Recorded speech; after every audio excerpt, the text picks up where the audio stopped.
Welcome.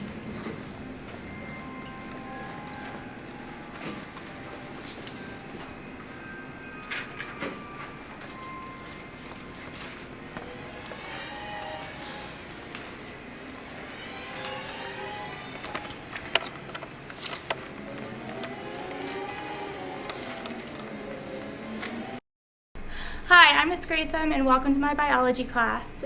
This week we've been studying non-Mendelian genetic inheritance patterns, and I was inspired by the Ron Clark Academy. I did some professional development there this year, and I was really inspired by the way that they do their classroom transformations, and I decided to bring that here to Woodstock High School. So I already had the Harry Potter themed genetics lesson where we talk about things like house elves, and we talk about pygmy puffs, and we talk about weird inheritance patterns. So I decided to do a little room transformation to add some engagement and excitement to the classroom.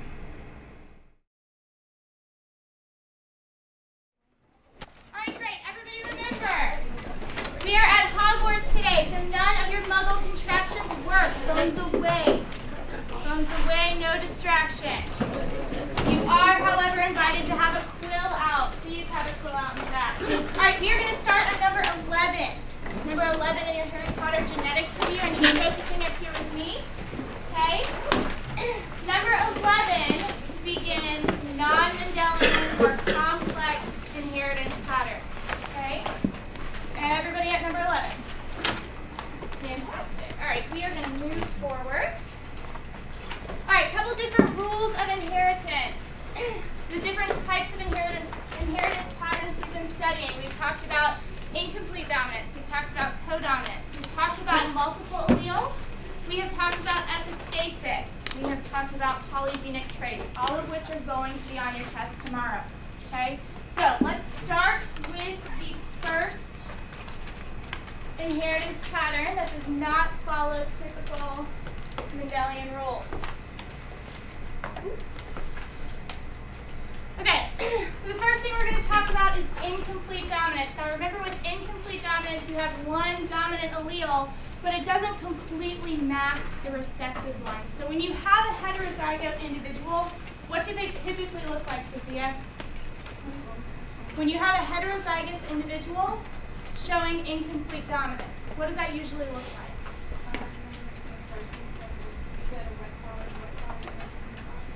Good, so you end up with a mixing of the two phenotypes. Instead of red and white, you would have red, white, and an intermediate for the heterozygote, which is going to be something like pink. So let's apply this to what we know about Harry Potter. Okay, we're going to talk about dragons today. Anybody remember when dragons came in? Came into play? When did we see dragons? Goblet of Fire. Goblet of Fire, good, with the Triwizard Tournament. Okay, does anybody remember what type of dragon Harry battled? Hungarian. Fantastic. Thank you, Hungarian Horntail. I love it. Okay, so in dragons, you have an incomplete dominant trait. Okay, fire breathing. So if you have two dominant alleles, you end up with really, really strong fire. Okay, strong. But when you have two recessive alleles, you end up with no fire. No fire. So Brandon, what do you think my intermediate would be? What would my heterozygote have? Not too strong a fire, but some fire there. Okay, so like moderate or weak fire? I'm just going to call it weak fire. All right, good job. So let's look at our practice problem here. Looking at number 11. If the dragons in Harry Potter have firepower alleles of strong and no fire that follow incomplete dominance, what are the phenotypes? We've already said that. Talking about wizards. So we're going to be talking about eye color here. Now, eye color is typically a polygenic trait, but we're going to pretend, just for the example, that we're talking just multiple alleles. Okay? So we have two dominant alleles here. Uppercase R is brown, and that is co-dominant with uppercase G, which stands for green.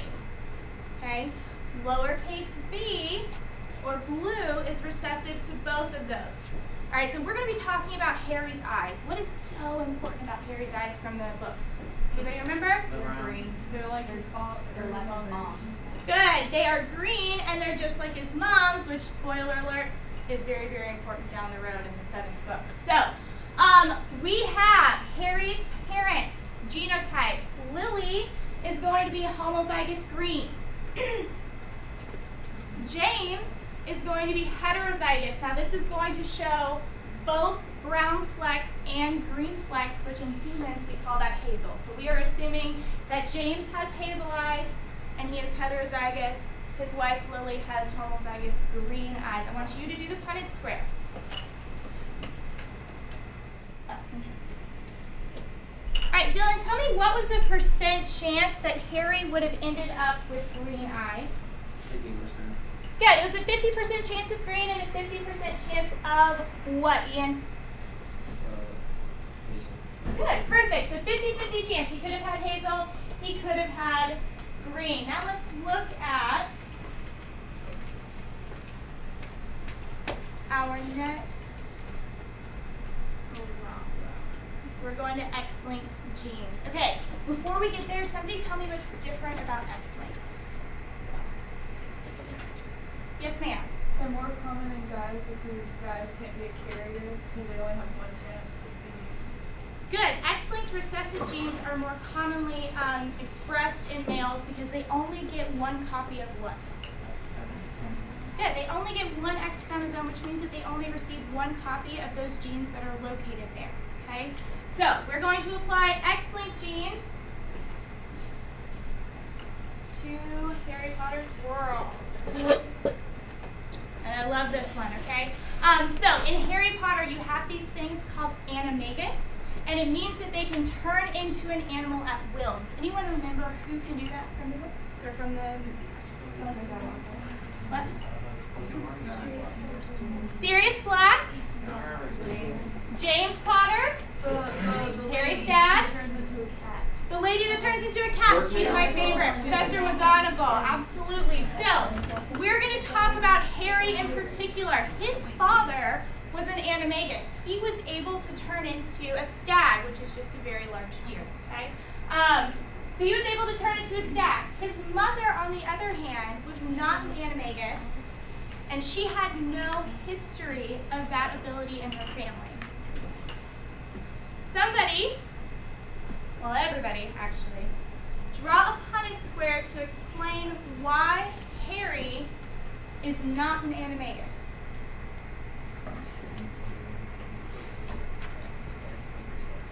It is X-linked recessive.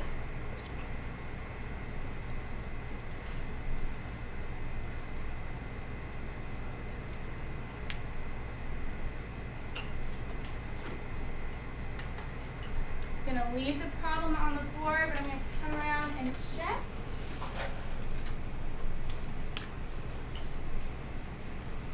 Okay.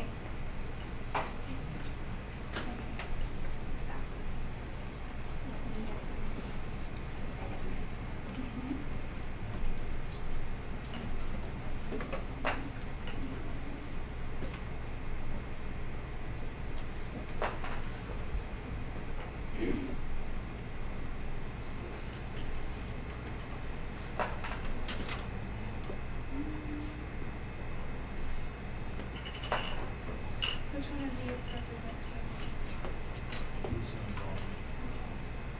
Does he have a representation of animagus?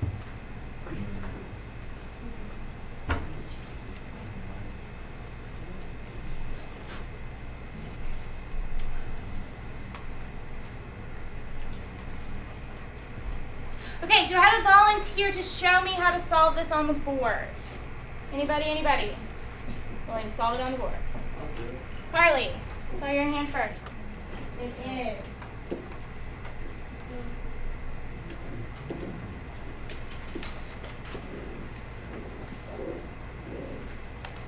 Good, Carly, I'm going to stop you there just really quick. Why did you end up giving her both dominant alleles? Why did you make her homozygous dominant? Because there's no history of her having it in her family. Good, perfect. She has no history of this in her family, so if she would have been a carrier, you would have expected to find that her father or some male in her family would have been able to do this, correct? Good job. Keep going.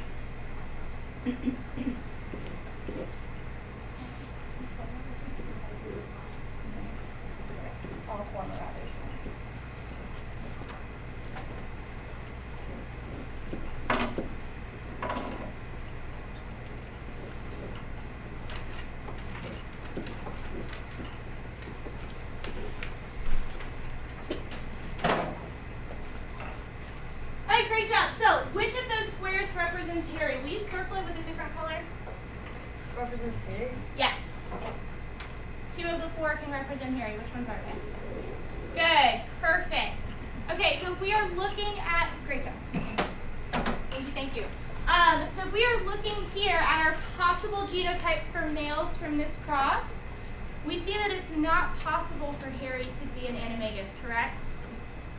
Does everybody see that? Did everyone get 0% chance? Why? Because he gets the A from his, or the X from his mother. Good, because all males end up inheriting their X chromosome from their mother. Okay, because they have to get a they have to get a Y chromosome from their dad. Everybody good with that? All right, moving forward. Let's do another X-linked question. We're talking about Professor McGonagall here, okay? So she is an animagus. All right, so she has that ability. It's very, very rare to find that in girls. Why? Because it's X-linked recessive. They would have to inherit 2 recessive alleles on both of their X chromosomes in order to have this trait. So her genotype should look like what, Stephen?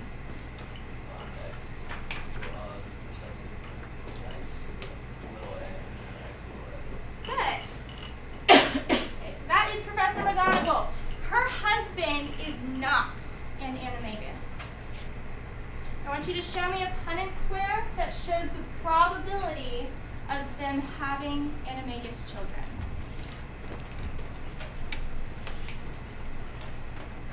Show me the Punnett square.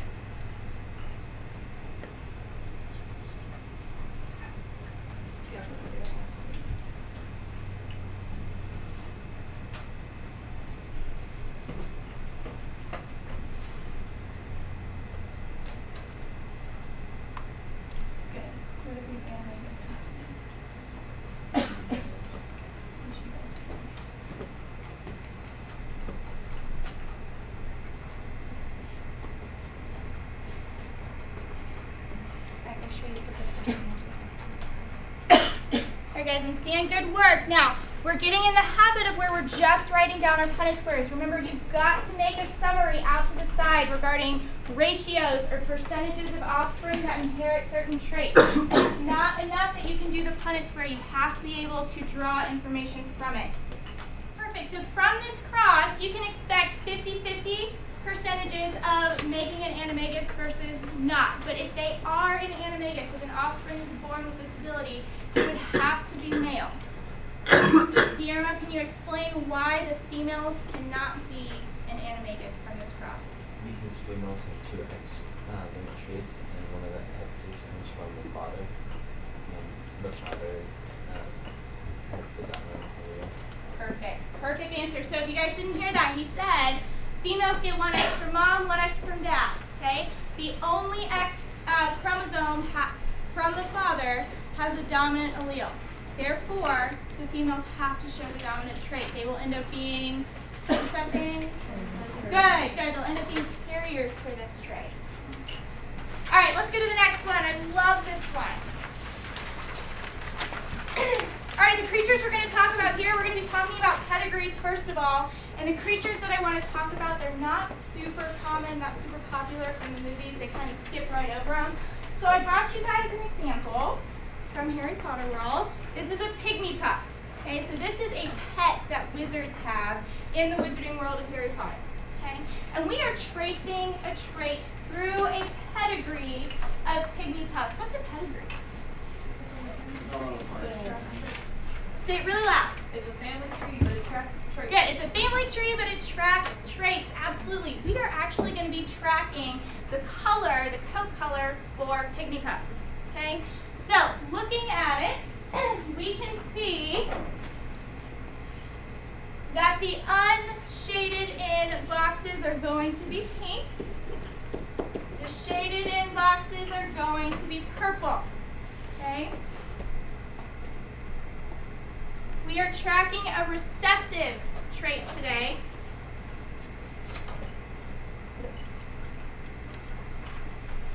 Dylan, can you tell me if this is going to be an autosomal or an X-linked trait? Why do you say that? Because it is X-linked and be more guy.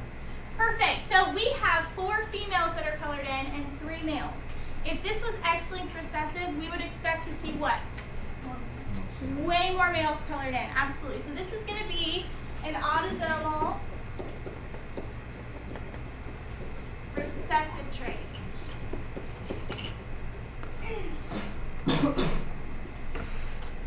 Autosomal recessive. So if we know that, then we know that every single individual that is shaded in is going to be homozygous recessive, correct? Yes. All right, why am I not representing my sex chromosomes anymore? It's not X-linked.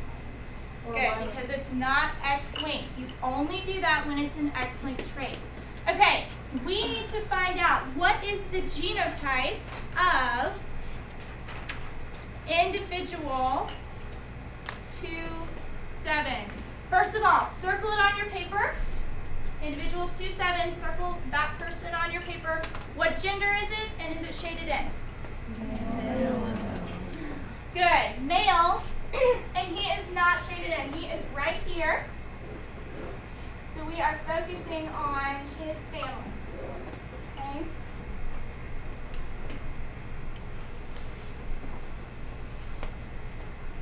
He is showing the dominant or recessive phenotype. So he's showing the dominant phenotype because he is not colored in, so he must have at least one what?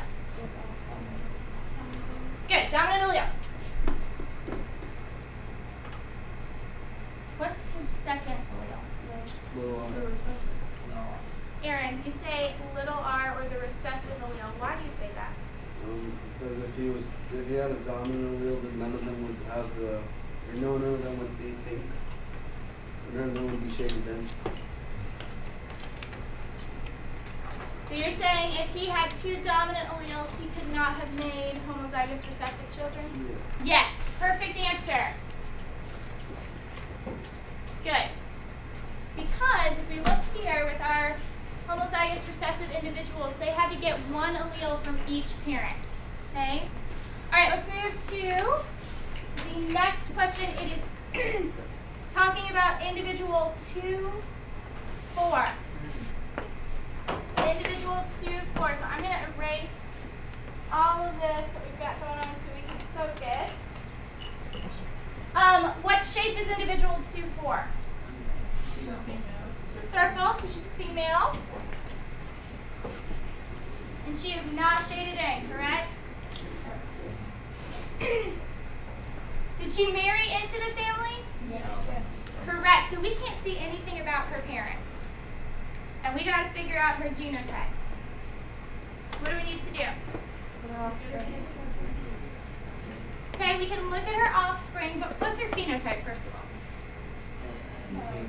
Pink, which is dominant. Perfect. So we know she's got 1 dominant allele. Can we figure out the other one? No, you can't. Amber, why do you say no? Because you can't see her parents, so you don't know if her father or her mother had anything. And then you can only see 3 of her kids, but there is a chance that the 4th kid could be her lowest one. Well, Amber, all of her kids ended up dominant. But that's only 3. Right, it's only 3. Is 1 Punnett square? Oh, I'm sorry. And we don't know about the dad either. No, we do know about the dad. Is that Punnett square any more likely than this one? Why not? Okay, from this Punnett square, we had a what % chance of making dominant offspring? 25. Or dominant. Dominant, not recessive. 75. Good. We had a 75% chance of making dominant offspring from a doubly heterozygous cross. We had a 100% chance from this one. Okay? Just because of that does not necessarily mean that we can determine if this person is heterozygous or homozygous dominant. Okay? Each one of these Punnett squares is equally likely. All right? Unless we have more information or she has more offspring, we cannot say for certain. Okay? Pretty good? All right.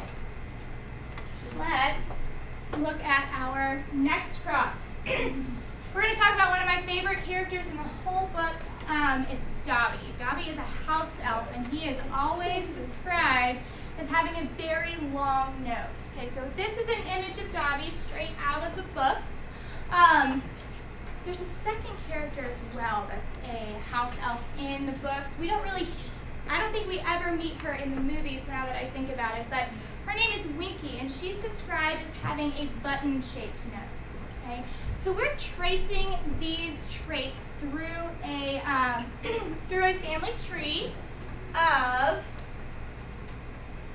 family tree of house elves.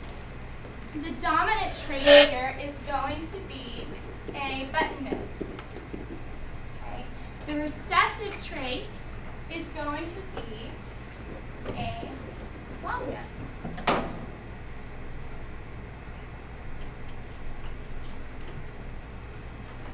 Emily, right off the bat, what do you know is different about this pedigree?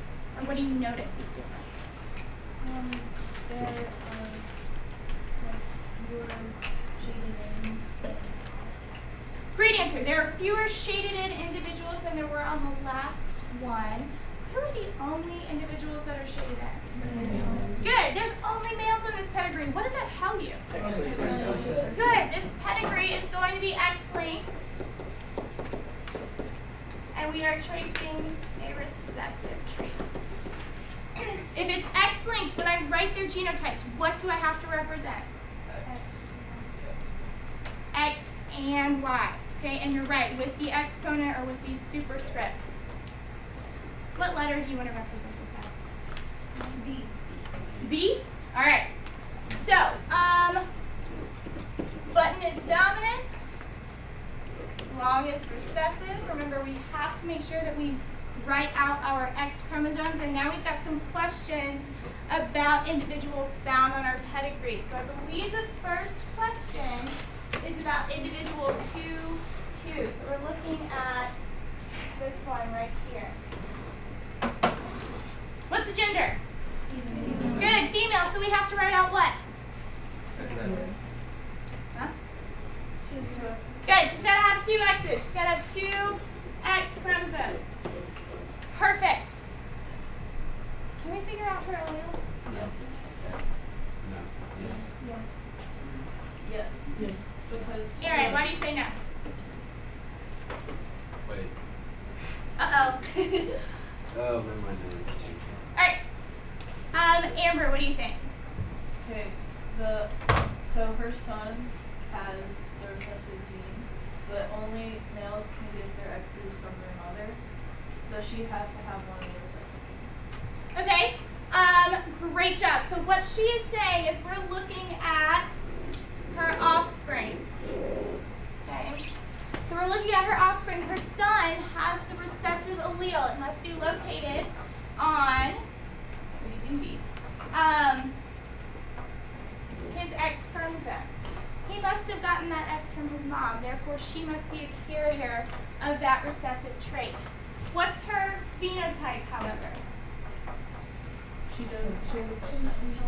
Good. She has a button nose, so she must have at least one dominant allele. Is there any other context clue that we could have used from this pedigree to figure that out?